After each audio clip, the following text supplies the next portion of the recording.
Jeffrey Amherst was the commander-in-chief of North American forces. And really, he was the one that was tasked with this transition from war to peace.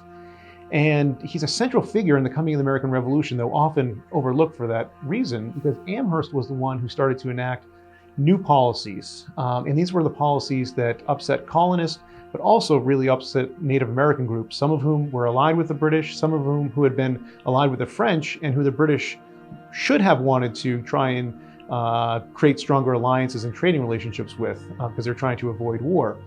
But Amherst and the empire themselves were kind of hamstrung by a debt that weighed heavy on their balance sheets. And Amherst realized that if he reduced the amount of diplomacy with Native American groups, the amount of diplomacy that was conducted, and the way it was conducted, he could save money. Because up until this point, the way that Native American diplomacy happened was through regular treaties in which alliances and partnerships and friendships were affirmed and reaffirmed. You didn't kind of just sign a treaty and keep it in practice for 50 years. You'd regularly renew it and refresh it. And one of the ways that you renewed and refreshed it was through ceremonial gift giving. So if we were allies, we might trade with you guns and ammunition to show that we trusted you as a friend and a trading partner, and you might trade goods for us that we want to then bring back to manufacture.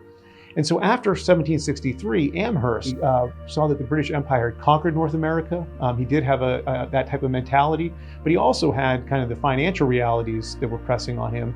He decided to reduce the amount of that diplomatic gift giving, and that for many Native groups who were unsure about the British Empire, in the same way that colonists were unsure about what this new British Empire was going to look like, it kind of confirmed some of their worst fears, that the British Empire was aiming to subjugate them, to colonize them, and was not treating them with the respect that they were due.